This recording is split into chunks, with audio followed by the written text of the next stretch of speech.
Hey everyone, SolarPrimal here. Welcome to another Pokemon video, and today we are talking about the DLC trailer for Pokemon Sword and Shield, the Isle of Armor, and the Crown Tundra. And yeah, I haven't gotten a haircut yet, so you know, you're just gonna have to deal with this lovely hair.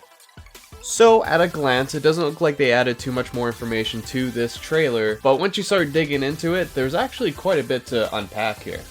A lot of the finer details I'm going to be going over in this video was actually provided by Survey.net and PLDH on Twitter. Those guys make some really fast work of information, I swear. So I just want to go over a few things that I noticed while watching the trailer, and just my general thoughts on what we got. Right at the get-go, we get the confirmation that there is going to be a Galarian Slowpoke. I kind of feel bad for this one. It looks like its arm is getting swollen, but I know it's just the coloration of it. It's just doesn't look healthy, but then again, that was never really a healthy relationship. Like, just look at how that Shelter's looking at Slowpoke, or Slowbro, I guess in this case, but it's just giving it the eyes, just the you it. But we did confirm that it changes its typing from Poison Psychic, so that's actually kind of neat. I don't know if we've ever had a Poison Psychic before. If we do, then, you know, it'll be here.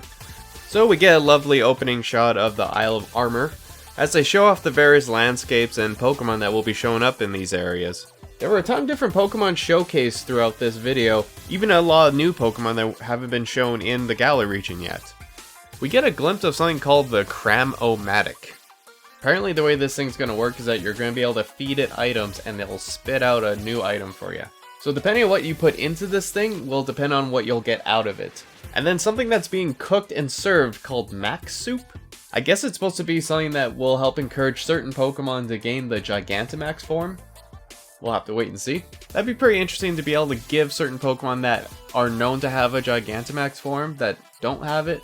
Seems like a neat concept. We'll see what it yields. We get another look at the two trainers that are gym leaders in training, if you will, that will be accompanying you throughout the DLC. Depending on which version you have, you're either going to get the Poison Gym Leader or the Psychic Gym Leader. Based on the footage, at the very least, the Psychic Gym Leader in training will definitely have this Slowpoke or Slowbro. But with it being a Poison and Psychic, either one of them can have it. So I guess that kind of works out. Now we don't know if they're pulling a Kalos on us here, but it kind of looks like they're going to be gifting you either the Bulbasaur or the Squirtle that can Gigantamax. That's cool if that's the case.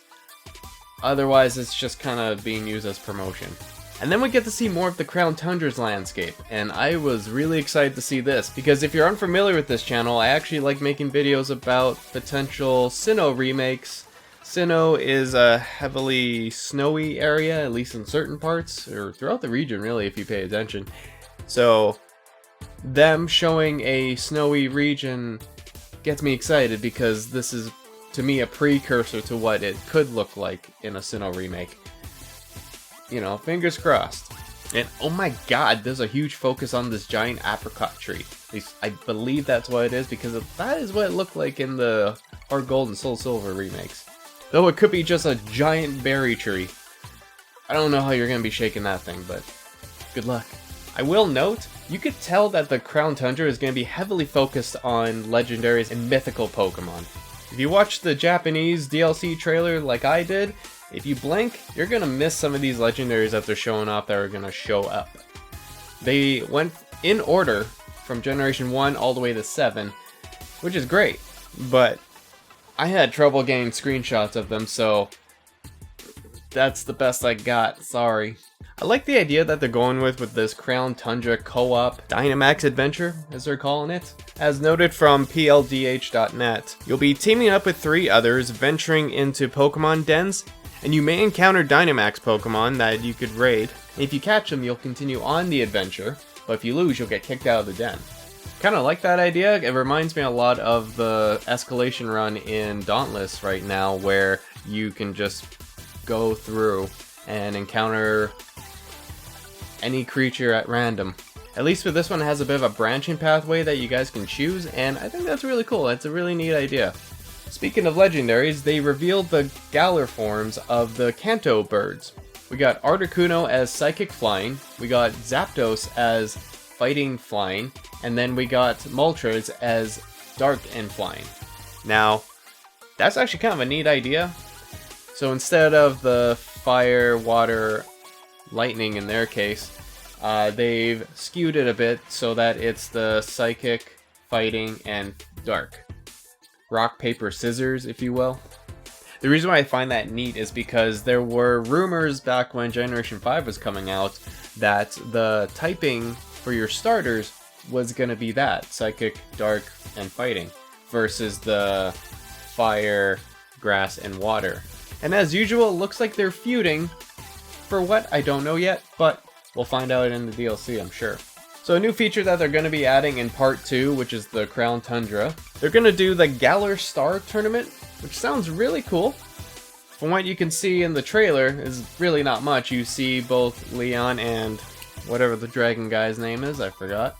They've teamed up to go against you and Hop, but it turns out you can pick your partner for this tournament. You'll be battling various characters from the Sword and Shield story, so that is going to be fun. I don't know what you're going to get in the end for it, but it's still pretty nice of an idea.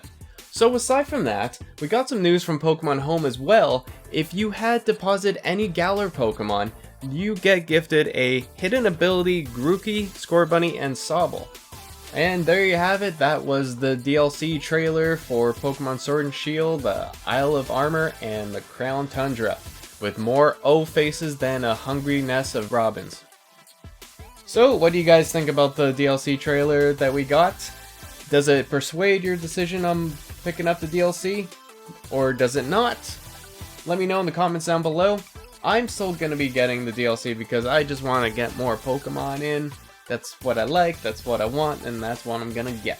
That's all I got for you guys today, so until then you guys, this is SolarPrimal signing out, and bye for now.